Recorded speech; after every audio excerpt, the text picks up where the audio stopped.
아멘. 그 옛날 이야기입니다. 그 왕국에서 전쟁이 벌어졌습니다. 그렇기에 이 왕국의 병사들은 전쟁을 준비해야만 했습니다. 그런데 이 전장을 살펴보니까 한 병사가 전쟁을 준비하고 있는 도중에 열심히 칼에다가 이 장식품을 갖다 붙이고 있는 것입니다.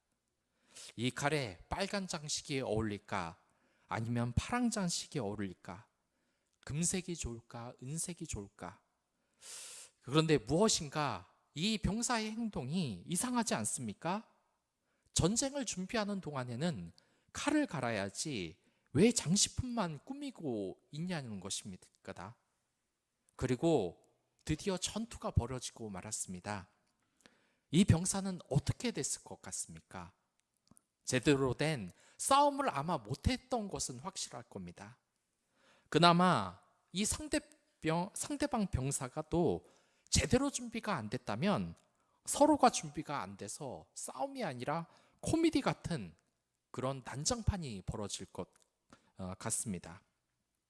왜 이 병사는 칼을 갈지 않고 칼을 꾸미기만 했을까요?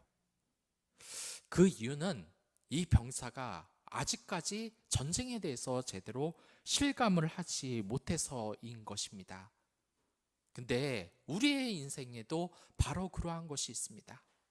우리가 이 현실이 무엇인지, 하나님이 주신 그 임무가 무엇인지 깨닫지 못하면 예수 그리스도의 이 병사로서 나를 날카롭게 갈고 있어야만 되는데, 이 정신이 다른 데 팔려 있다 보면은 이 예수님이 오실 날이 가까워지고 우리가 그 예수님의 길을 준비해야 될 이 상황에서 열심히 칼장식을 꾸미는 전혀 다른 것에 정신이 팔릴 수가 있다는 것입니다. 제가 학생이었을 때 제 친한 친구가 있습니다. 이 친한 친구의 집에 어느 날 놀러 갔습니다. 그 전화를 해서 물론 놀러 갔는데, 전화를 하니까 이 친구가 자신은 지금 시험 공부를 해야 된다고 하는 것입니다. 네, 평소 저와 정말 친한 친구였기 때문에 저는 그 친구의 집에 찾아갔습니다. 그리고 저도 이 문제지를 옆에서 보는 척하고 이 친구가 옆에서 공부하는 것을 기다렸습니다. 계속 이렇게 공부를 하던 그 애가 저한테 이런 질문을 냅다 하는 겁니다. 너 내일부터 시험인데 시험 범위 어떻게 되는지 알아? 그런데 저는 모른다고 했습니다. 왜 몰랐겠습니까? 그 당시 저는 제가 학생이란 걸 별로 실감을 하지 못했습니다. 그래서 이 시험이라는 것은 학교 일찍 끝나는 날이라고 생각을 했지, 공부를 많이 하는 날이라고 생각을 한 적은 단 한 번도 없었습니다. 그러니까 이 친구가 난리가 난 것입니다. 아니, 너는 내일이 시험인데 왜 시험 범위도 모르냐? 그러면서 저와 똑같은 이 권선중을 다니는 학생한테 전화를 걸어서 내일 시험 범위가 무엇인지 저에게 알려주기 시작하는 겁니다. 저는 왜 공부를 안 했겠습니까? 저에게 있어서 학생으로서 이 공부가 얼마나 중요한지 실감을 전혀 하지 못했기 때문에 그렇습니다. 그런데 우리의 이 12월 달도 바로 그렇습니다. 여러분들, 그 베트남에 있는 한 유명한 미군 장교가 강을 바라보면서 이런 말을 한 적이 있습니다. 자네는 저 강이 지금 평화로워 보이는가? 정말 이 베트남에 떠 있는 그 달빛과 그 울부짖는 새소리, 귀뚜라미 소리를 들으며 이 병사는 대답을 했습니다. 네, 참 평안한 것 같습니다. 그러나 물밑을 한번 보게나 이 물밑에는 보이지 않는 치열한 적자 생존에 지금 생존기가 수없이도 벌어지고 있다네 하는 것입니다. 실제로 그 밑에는 이 죽음의 늪으로 많은 물고기들이 살기 위해서 발버둥 치면서 이 사회에서 살아남기 위한 그 전투를 하고 있는 것입니다. 마찬가지로 우리의 이 12월 달도 그러한 것입니다. 이 크리스마스가 우리가 보기에는 늘 화려한 날이라고 생각이 될지는 모르겠습니다. 그렇기 때문에 우리는 어떤 일을 하느냐? 이 크리스마스의 본질에 대해서 생각해 보기보다는 오히려 이 크리스마스의 화려한 장식에 대해서 생각을 합니다. 연말이라서 멋지고 재밌는 곳, 여자친구와 놀러 다니는 곳이라고 이 12월 달을 생각하는 것입니다. 하지만 이것은 크리스마스의 이면만 보는 것입니다. 아까 전에 제가 말했듯이 전쟁이 벌어졌는데 이 칼자식에만 신경을 쓴 이 병사들처럼 우리의 모습이 칼장식에만 신경을 쓰고 칼을 갈고 있지 않다면 우리가 진정으로 이 연말과 크리스마스를 준비하는 그리스도인으로서 무언가 하나님의 뜻을 지금 따르지 못한다는 것입니다. 여러분들, 이 고요한 이 크리스마스의 이면에는 이미 엄청난 영적인 싸움이 시작되고 있습니다. 이 사탄이 크리스마스에 우리를 얼마나 타락시키려고 이 공격이 심합니까? 이 전쟁을 우리 그리스도인은 기쁜 날로 받아들이는 동시에 직시를 해야 되는 것입니다. 이 성탄절은 항상 그랬습니다. 예수 그리스도의 이 아름다운 크리스마스 성탄 카드에 예수님이 고요히 잠이 들어 있는 그 은혜로운 장면 이면 뒤에는 무엇이 있었습니까? 바로 헤롯 왕이 이 아기 예수를 죽이기 위하여서 그 2살 난 밑에 아기들을 모조리 학살하는 이 사탄의 세력들이 그곳에서 예수님을 위협하고 있었던 것입니다. 우리가 정말 이 크리스마스의 화려함을 알고 하나님의 은혜를 아는 것도 중요하지만 그 이면을 봐야 된다는 겁니다. 화려하게 지금 사탄과의 싸움이 치열하게 벌어지고 있는 이 영적인 싸움에서 칼장식만 꾸미고 있는 병사의 모습이 우리가 아닌지 우리가 되돌아봐야 된다는 것입니다.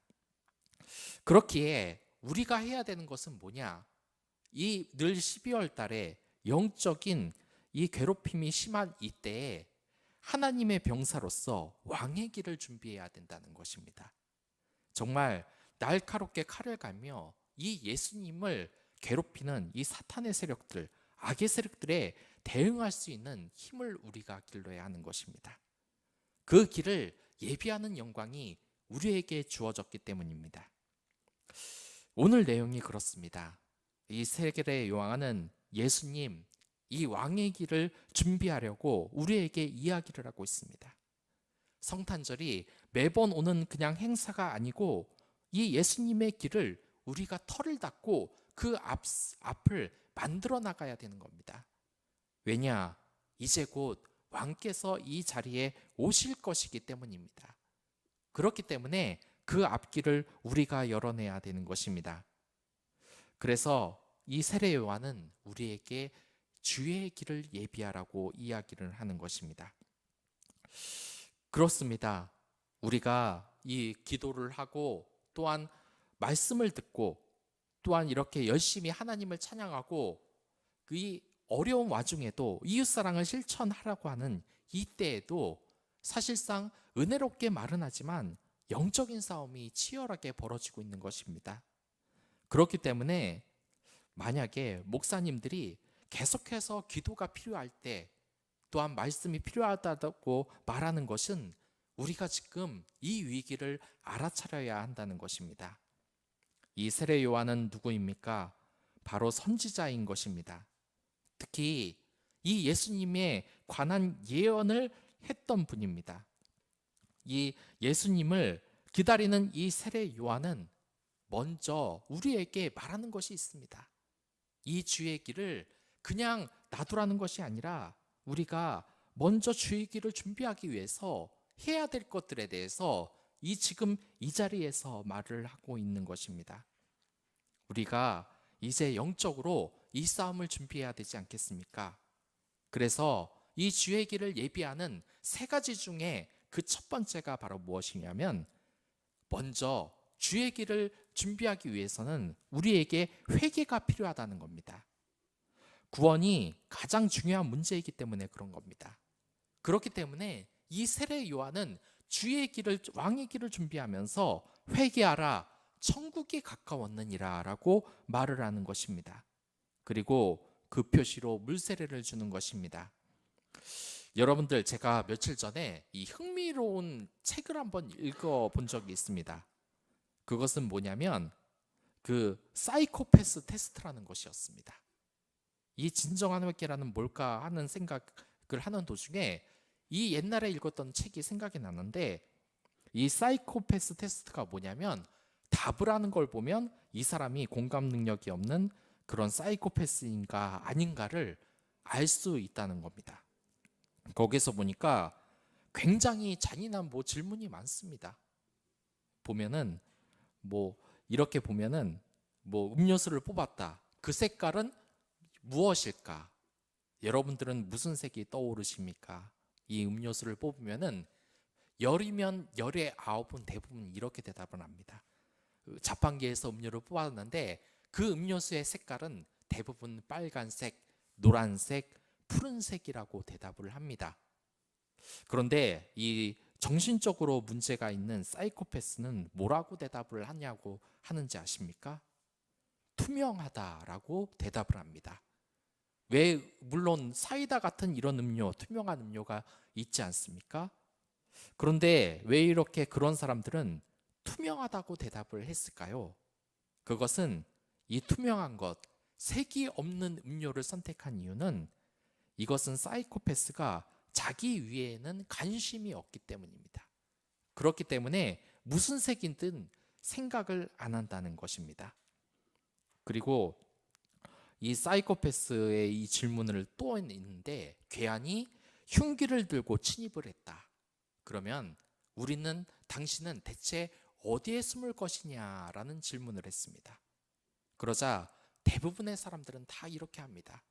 침대 밑에 숨겠다. 옷장에 숨겠다. 어떻게든 방문을 걸어 잠그겠다. 이렇게 많은 대답을 했습니다.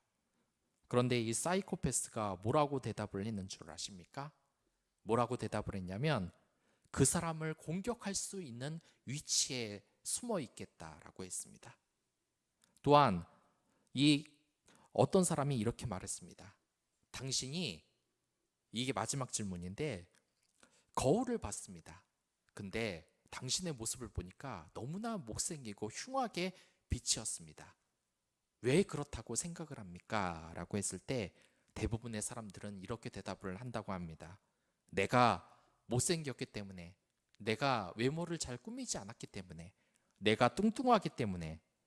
그런데 이 사이코패스는 뭐라 그러냐면 이 거울에 뭐가 묻었나 살펴보는 것입니다. 왜 거울을 살펴볼까요? 그것은 자기가 못생겨 보이는 이유가 자기 탓이 아니라 이 거울 탓으로 돌리는 겁니다. 여러분들, 이 짧은 이 이야기, 흥미거리가 되는 이야기일 수도 있지만 이게 무슨 뜻인지 아시겠습니까? 이 사이코패스의 대답을 하나하나 살펴보면은 제가 뭐라 그랬습니까? 첫 번째로 이 음료수가 투명하게 보는 것, 자기 위에는 관심이 없다는 얘기입니다. 또한 그 침입자가 왔는데 그 침입자를 피하려고 생각하는 게 아니라 오히려 공격할 위치에 있다는 것, 그리고 자기가 못생기게 거울에 비추었는데 그 거울 탓을 한다는 것. 이것은 사이코패스가 모든 것을 자기 중심으로만 생각을 한다는 것입니다. 우리가 이 진정한 회개가 무엇이냐고 이 묻는 성도분을 정말로 많이 보게 되지 않습니까? 그렇다면은 그것에 대해서는 아주 자신 있게 말할 수 있습니다. 회개하라, 천국에 가까이 왔느니라. 이 진정한 회개라는 것은 바로 무엇이냐면 나 자신을 중심으로 두지 않고 다른 사람을 중심으로 둬야만 진정으로 회개가 되는 것입니다. 이게 뭐겠습니까?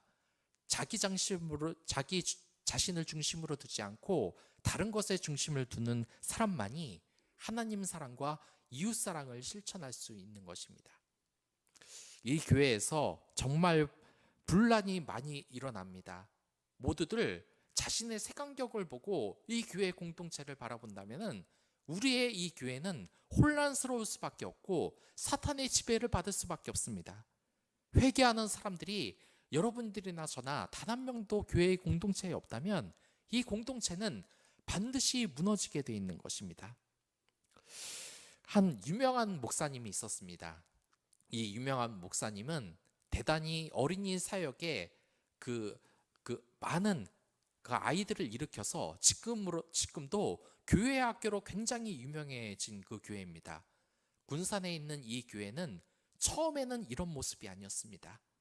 이 목사님이 이 교회에 와서 보니까 애들은 진짜 한 두세 명 있을까 말까 하고 나이 든 장로님만 한 20명, 30명이 이렇게 쫘르르 있는 약간 좀 생명력을 잃어가는 교회였습니다. 물론 그 장로님들을 제가 늙었다고 뭐라 그러는 건 아닙니다. 그건 이야기의 본질이 아니고 굉장히 소중한 분들이기 때문에 그것은 오해를 하시지 마시기 바랍니다.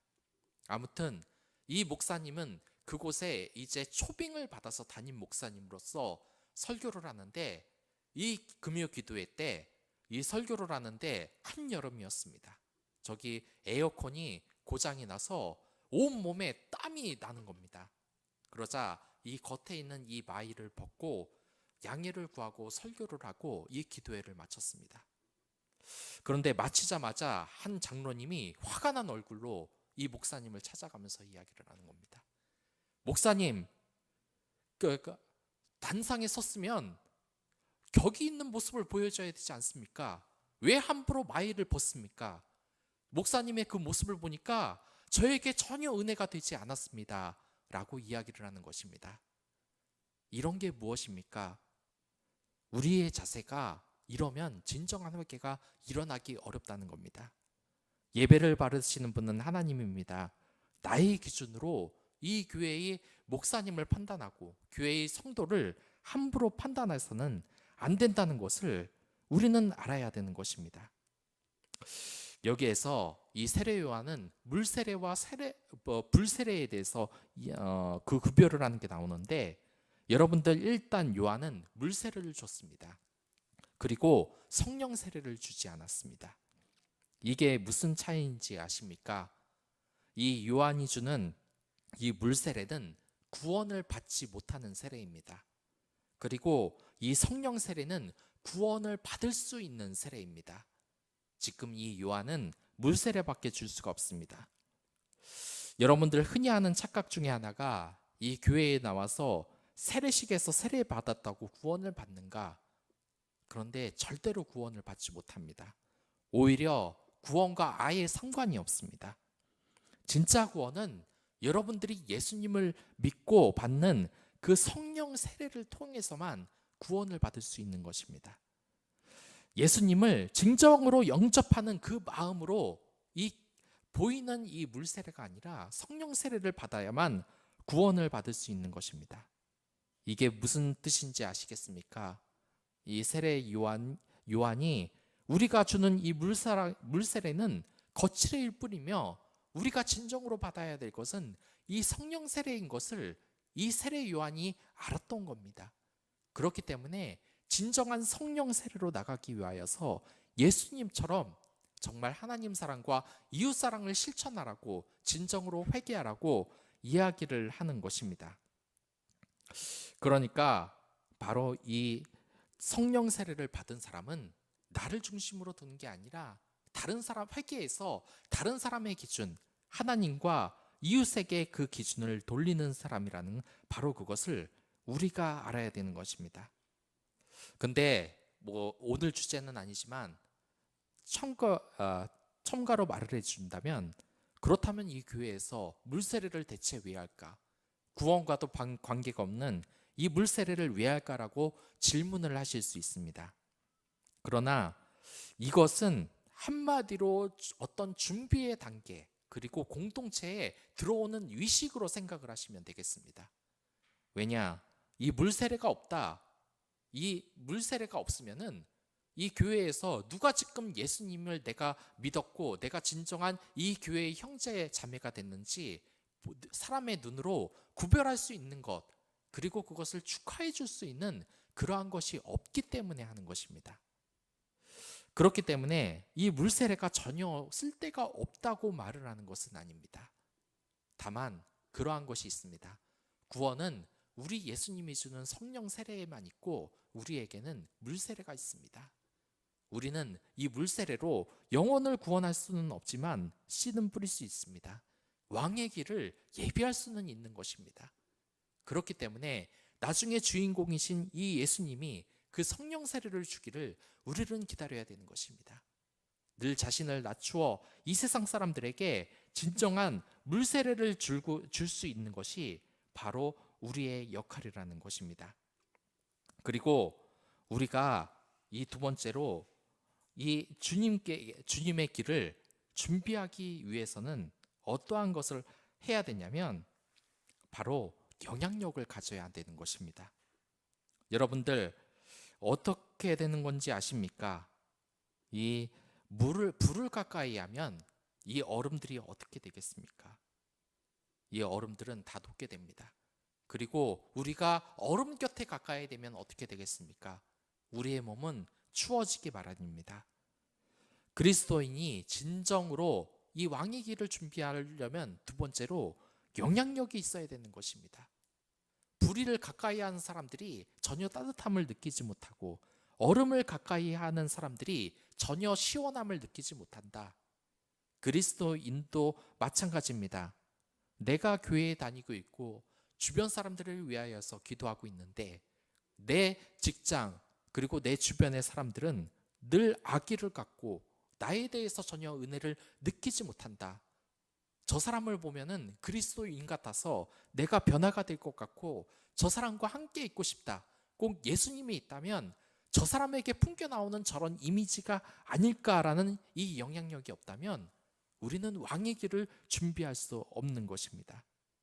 우리가 영향력을 키워야 된다는 것을 이 세례 요한이 지금 말하고 있는 것입니다. 이 세례 요한은 누구의 모습을 닮았냐?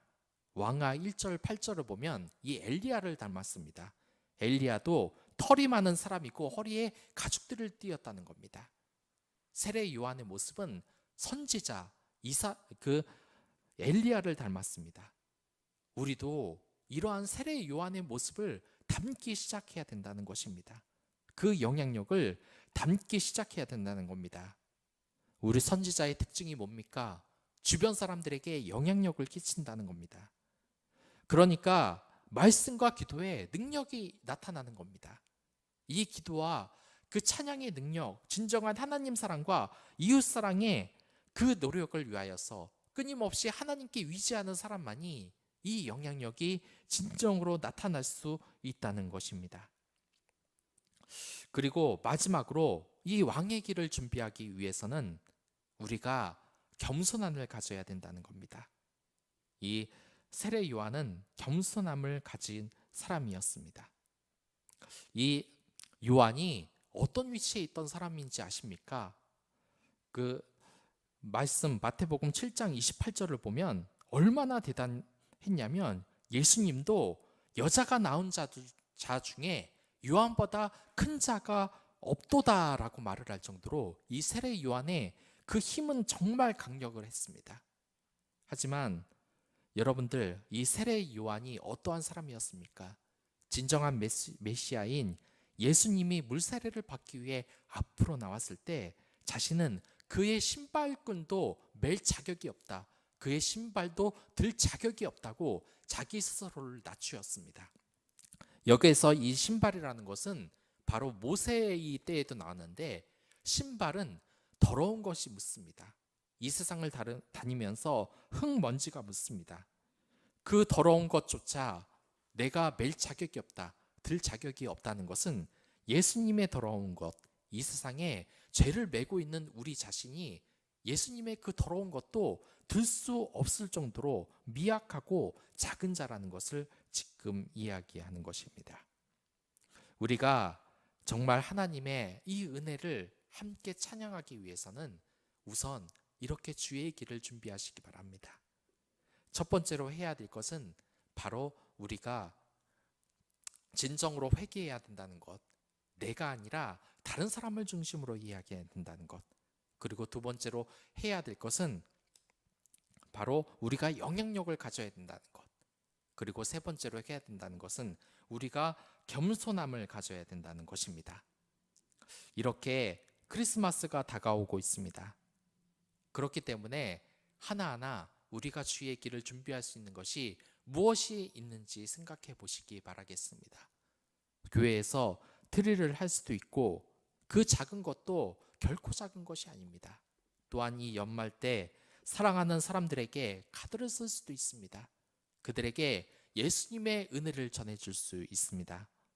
우리가 하나님의 사랑을 지금 전하고 있는지, 그 주의 길을 우리가 예배하고 있는지 한번 생각해 보시기 바랍니다. 지금 당장 이 예배가 끝나면 나아가서 크리스마스 카드에 사랑하는 직장 동료들, 또한 부모님과 친구들에게 예수님의 그 은혜와 사랑을 전하는 여러분들이 되시길 바라겠습니다. 이렇게 하나님 사랑과 이웃 사랑을 실천하는 것이 바로 진정한 성탄절을 준비하는 우리인 것입니다. 영적인 이 치열한 이 싸움에서 결코 지지 마시기 바랍니다. 하나님의 이 큰 은혜로 살아가는 여러분들이 되시길 바라겠습니다. 그리고 우리가 이 거리를 보면은 정말 이 꾸며져 있는 이 크리스마스의 거리를 정말 아름답게 보지 않습니까? 그런데 어느새부턴가 이런 의미가 점점점 퇴색되고 있는 것 같은 그러한 생각이 들기도 합니다. 이 크리스마스가 언제부터 홀리데이로 바뀌고 또한 연인들과 데이트하는 날로 바뀌었습니다. 하지만 진정한 이웃사랑이라는 것은 그 사랑을 이웃에게 실천해 줄 때 나오는 것입니다. 이 이웃사랑, 그 사람들을 위하여서 이 연말에 사랑의 전신을 전하는 것이 어떻겠습니까? 이제 예수님이 오시는 그 기념일이 얼마 남지 않았습니다. 항상 이웃사랑을 실천하는 여러분들이 됐으면 좋겠습니다. 그럼 다 같이 기도하도록 하겠습니다.